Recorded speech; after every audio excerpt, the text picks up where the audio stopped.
जो अंत और प्रारंभ है, हर युग का वो आरंभ है। ब्रह्मांड जिसने है रचा। शमशान घाट में स्त्री क्यों नहीं जाती? पुरुष ही जाते हैं, क्यों नहीं जाती? स्त्री को आज्ञा क्यों नहीं है शमशान में जाने? स्त्री के विषय में इसलिए कोई ज्यादा वैज्ञानिक कोई तथ्य नहीं है। ये इसलिए कहा जाता है क्योंकि स्त्री का जो हृदय होता है वो कोमल होता है, वो नाजुक होती और शमशान घाट में अनेक ऐसी क्रियाएं की जाती हैं जो अगर स्त्री उसको देख ले तो उसका हृदय विचलित हो सकता है। और कई तो ऐसे डर जाएंगे कि वो घर में उनको फिर भूत दिखेंगे, तो इसलिए उनको वहां जाने की अनुमति नहीं। लेकिन कुछ जो जातियां विशेष हो जाती हैं उनमें स्त्रियां भी जाती हैं शमशान। वो केवल इसलिए यही एक तथ्य दिया जाता है क्योंकि जो पुरुषों का मन होता है वो दृढ़, वो देख भी सकते हैं, वो हर प्रत्येक कर्म भी कर सकते हैं जो एक अर्थी के साथ किए जाते हैं। इसलिए स्त्रियों को वहां जाने की अनुमति नहीं। ये आपकी पत्नी है या पति तो खैर चले जाते हैं, लेकिन पत्नी आपके दरवाजे तक ही साथ देती है। तीसरी पत्नी उस व्यक्ति की कौन है? तीसरी पत्नी जिसने शमशान तक साथ दिया वो पत्नी है शरीर, हमारा शरीर, और वो शमशान तक ही साथ देता है। वहां तक उसने साथ दिया, उसके बाद उसने कहा कि मैं आपके साथ नहीं चल सकता, आगे मेरा रास्ता नहीं। अब सबसे बड़ी पत्नी जिसका हमें स्मरण नहीं रहता, जिसको हम कभी कभार याद कर लेते, वो है धर्म और परमात्मा। वो है सबसे बड़ी पत्नी। और बड़ी क्यों कहा है? सबसे बड़ी इसलिए कहा है क्योंकि अगर परमात्मा ही नाम दे दिया तो परम आत्मा यानी जो जन्म देने वाला शरीर को नहीं, ये जन्म की बात हो रही है तो शरीर की बात नहीं है। ये आपके उस चेतन मन और सूक्ष्म जीव की बात है जिसके सहारे आप चल रहे हैं। ये शरीर आपका हाथ पैरों से नहीं चलता, या आपके उस मन से चलता है, उस आत्मा से चलता है जो ईश्वर ने आपको प्रदान किया, जिसका साक्षी केवल ईश्वर। ये वही बड़ी पत्नी धर्म और परमात्मा। भले ही उसको 5-7 मिनट 10 मिनट के लिए हम चयन करते हैं या उनको ध्यान में लगा लेते हैं, लेकिन ध्यान में लगाते समय भी उस 10 मिनट में भी न जाने क्या से क्या याद आता है। किसके साथ होता है ऐसा कि जब भी पूजा में बैठते हैं तो आपको उठपटांग बातें याद आती हैं? सबके साथ होता है। ये सबके साथ। इसलिए कहते हैं कि ध्यान लगाना आसान नहीं होता।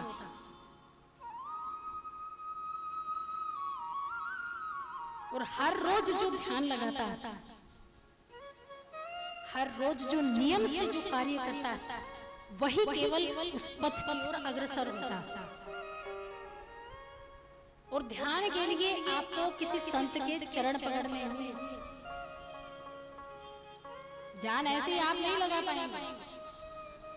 जो माला जपते हैं, जो दीक्षा में होते हैं, उसका तो ध्यान लग जाता है, लेकिन जो प्रसन्न चित्त मुद्रा में होकर या हाथ ओम की स्थिति में बैठकर जब आप बैठते हैं तो आपका ध्यान इतना नहीं लगता। आपको फिर भी घर की दिनचर्या याद आती है, कहीं बाहर का काम याद आता है। उस 10 मिनट में भी देख ले तो आप कहां से ईश्वर की प्राप्ति के लिए बढ़ सकते हैं। इसलिए कहा जाता है कि संत जन का आपको चरण पकड़ने चाहिए। जब तक आप किसी गुरु के या किसी संत के पैर नहीं पकड़ेंगे तब तक आपको उस ईश्वर की प्राप्ति नहीं हो सकती। भले ही आप कितने भी महाज्ञानी ज्ञानी तपस्वी या हिमालय पर एक टांग पर खड़े होकर आपने की, लेकिन उसका भी कोई लाभ नहीं है। अपने इस धर्म ग्रंथ के प्रति इतने सजग हो जाइए, इतनी जागरूकता रखिए कि एक व्यक्ति भी 10-10 व्यक्तियों को साथ लेकर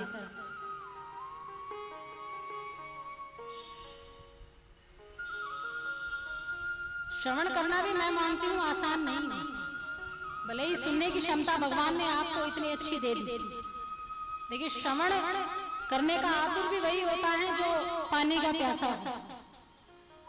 इसको जोरों से प्यास लगी हो और उसको पानी मिल जाए तो वो कितने आशीर्वाद देता है।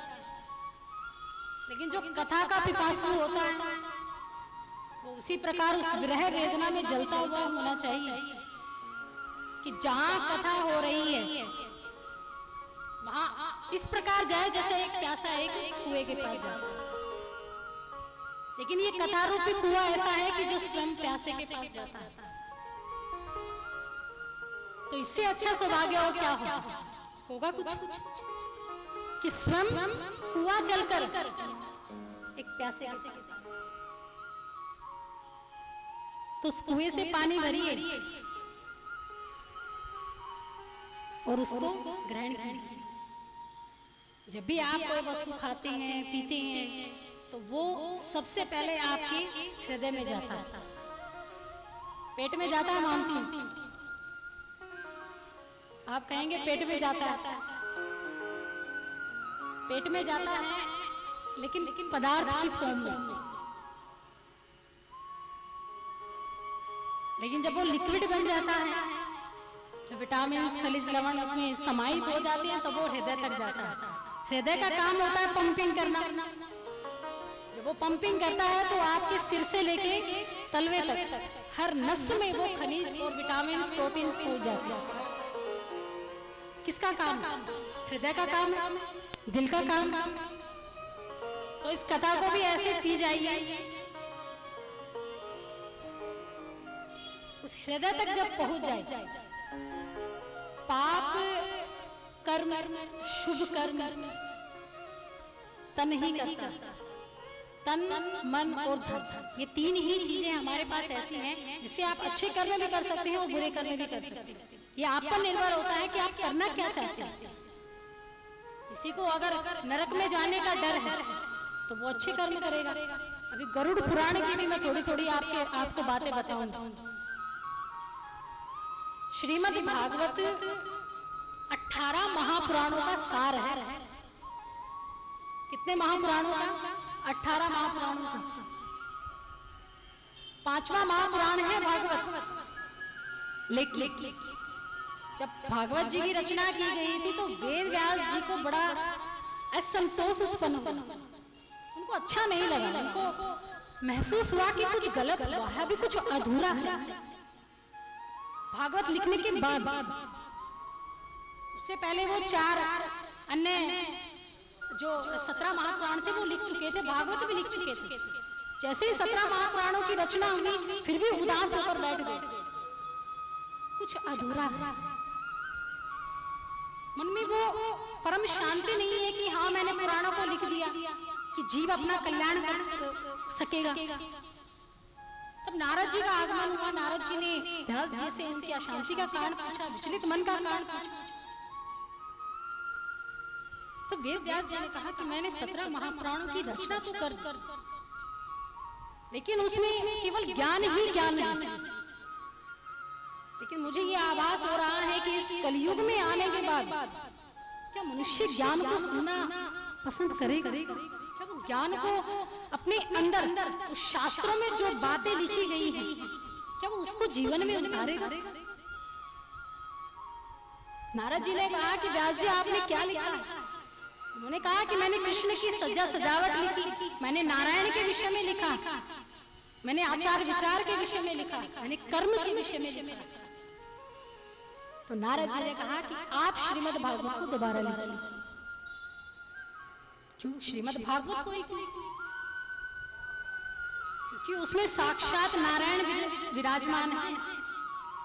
जब उद्धव और भगवान श्री कृष्ण द्वापर युग का जब अंत होने वाले 100 वर्ष जब बाकी रहे, भगवान श्री कृष्ण ने उद्धव से कहा कि उद्धव अब मैं इस धराधाम को छोड़कर जाने वाले हूं। उद्धव ने भगवान को कहा कि प्रभु अब आप तो चले जाएंगे, अब घोर कलयुग का आगमन होने वाला है, असुरी वृत्तियां बढ़ेंगी, पाप बढ़ेगा, काम क्रोध लोभ मोह अत्याचार बढ़ेंगे। अब तक तीनों युगों में आपने रक्षा की है धर्म की, लेकिन इस युग में धर्म की रक्षा कौन करे? ऐसा क्या होगा कि जिसको साधारण रूप से व्यक्ति प्राप्त कर ले और अपने जीवन को परलोक में सुधार ले, जीते जी ही नहीं परलोक में यहाँ से जाने के बाद भी ऐसा क्या होगा? क्योंकि तपस्या करना हमारे वश में नहीं है। तीनों युगों में जिसने भगवान को प्राप्त किया है उन्होंने कड़ी तपस्या की है, कई कई जन्मों तक किस किस योनि में जाकर उन्होंने भगवान को भजा है। लेकिन एकमात्र ये युग ऐसा है कि इसमें ये किसी के वश में नहीं है कि कोई हिमालय पर जाकर हर परिस्थिति में खड़ा होकर भगवान को याद करे, भजन करे। तो भगवान श्री कृष्ण ने कहा कि उद्धव मेरा वांग में प्रतिमूर्ति है श्रीमद् भागवत। गणेश जी के कहने पर और व्यास जी के मन में और हृदय में विराजमान होकर स्वयं नारायण, स्वयं भाग्य बिहारी, स्वयं ठाकुर जी ने बैठकर श्रीमद् भागवत लिखी गई थी, लेखनी चलाई थी गणेश जी ने, लेकिन प्रवचन जो थे वो व्यास जी के थे, वेद व्यास जी।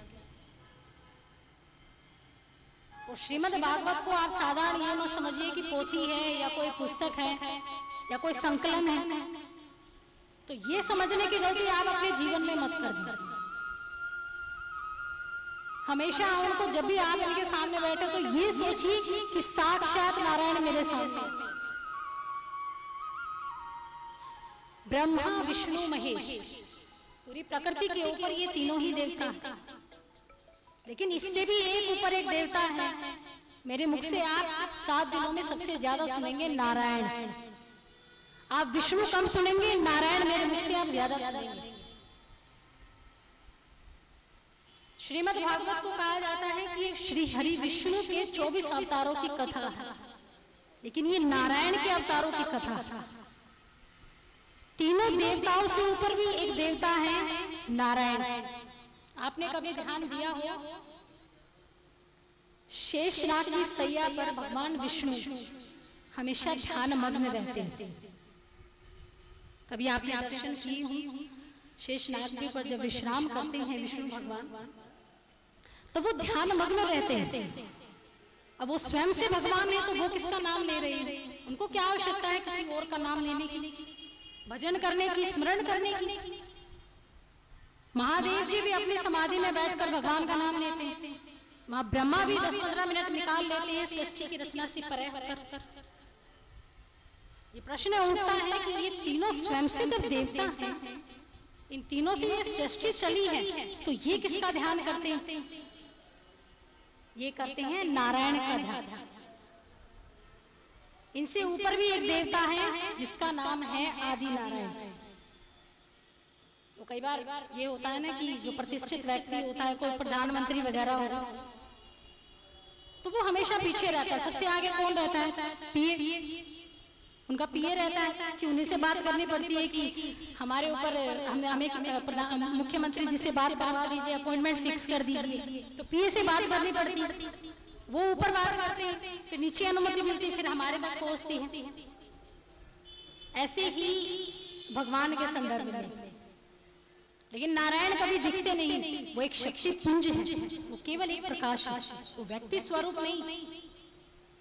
व्यक्ति स्वरूप तो तीनों देव भी नहीं है, ना वो किसी के गर्भ से जन्म लेते हैं, ना हंसी ठिठोले करते हैं, ना खेल करते हैं, ना जन्म लेते हैं। वो अजन्मे हैं, अनीश्वरवादी।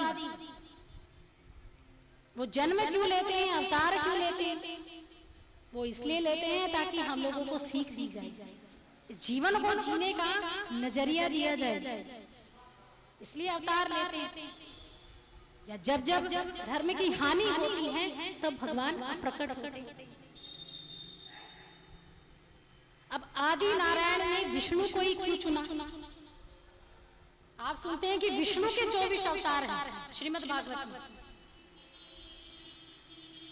तो विष्णु जी को ही क्यों चुना? महादेव जी को भी चुन सकते थे, ब्रह्मा जी को भी तो चुन सकते थे। क्या कारण था कि विष्णु को ही इसमें समाहित किया? विष्णु के अवतार राम अवतार और श्री कृष्ण अवतार जो पूर्ण अवतार है। अब विष्णु जी को क्यों श्रीमद् भागवत में एक प्रतिमूर्ति के रूप में, एक शब्द के रूप में, एक वाक्य के रूप में है, एक धर्म ऐसा ग्रंथ जिसमें वो व्यक्ति स्वरूप में विराजमान। एक ऋषि थे भृगु ऋषि। भृगु ऋषि को एक बार, इन ऋषियों को थोड़ा कुछ समय बाद ये महसूस होता है कि भगवान की परीक्षा ली जाए। एक बार भृगु ऋषि ने सोचा कि तीनों देवों की परीक्षा लेते हैं कि सर्वश्रेष्ठ कौन है, कि सबसे ऊपर कौन है। तो भृगु ऋषि सबसे पहले गए ब्रह्मा जी के पास। ब्रह्मा जी से प्रश्न किया कि प्रभु, दो देव इतने सर्वश्रेष्ठ हैं और आपका तो कहीं जग में नाम भी नहीं होता, पूजा अर्चना भी नहीं होती, तो आप तो जगत के सृष्टि करता है, आपने नारी को भी बनाया है, पुरुष को बनाया है, इस सृष्टि की रचना भी की, तो आप तो सर्वश्रेष्ठ होने चाहिए। तब ब्रह्मा जी ने कहा कि मैं सर्वश्रेष्ठ नहीं हूं, मैं भले ही मैंने रचना की है, भले ही मेरे द्वारा जो एक पति पत्नी का जीवन जो होता है, एक बच्ची का जीवन शुरू होता है, लेकिन मैं सर्वश्रेष्ठ नहीं।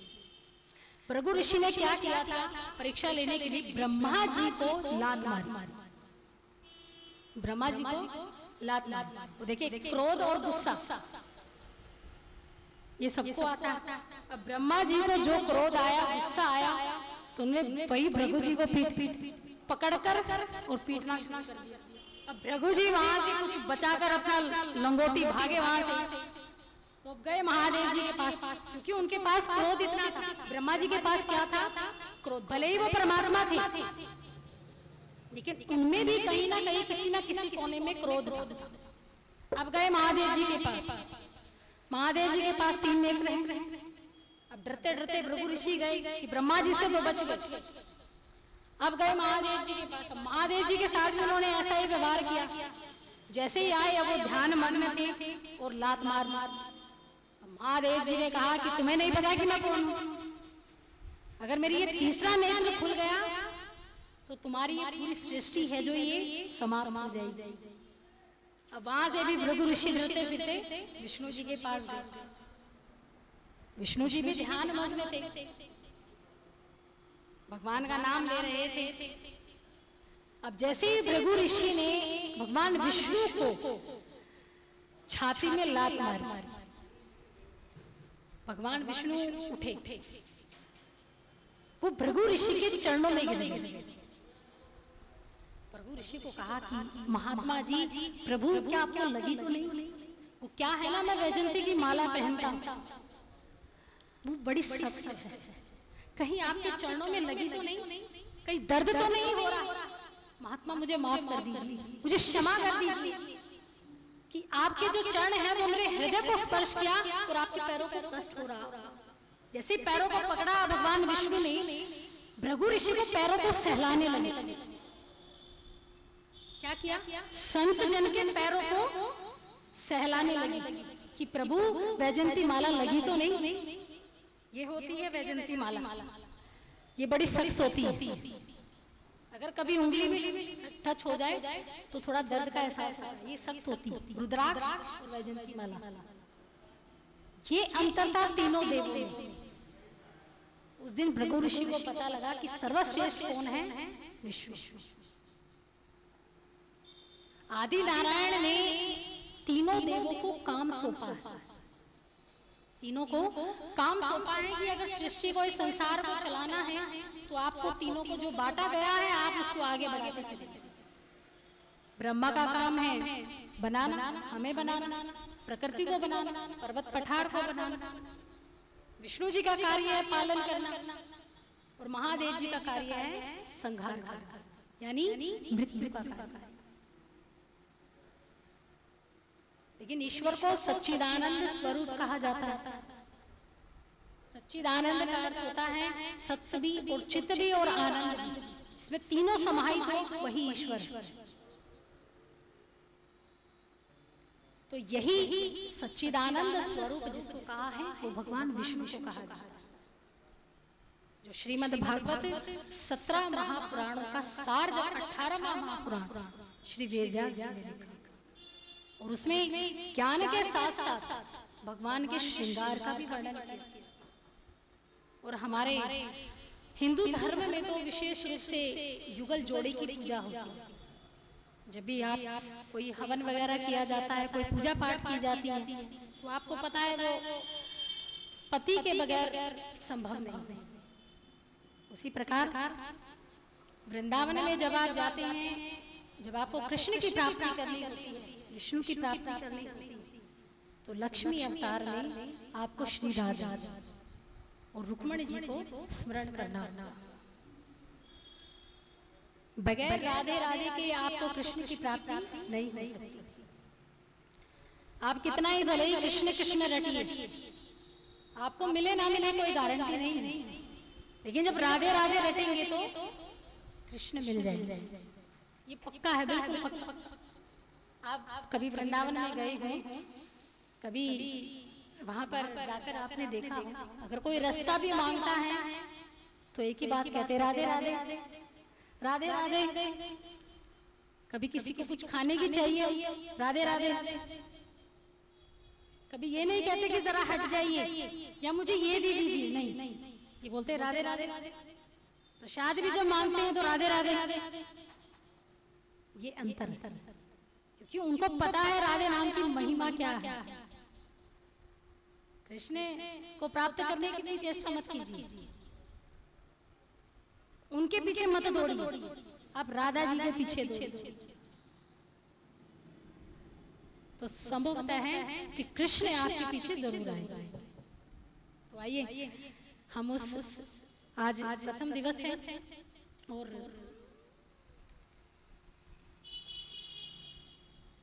इस पंडाल को हम सोनीपत क्षेत्र ना बनाए, क्या बनाए, 7 दिनों तक क्या बनाए, वृंदावन। तो उसी वृंदावन की इस पावन भूमि पर राधे राधे रटेंगे, कृष्ण को रिझ पर अपना सरस समर्पित करेंगे।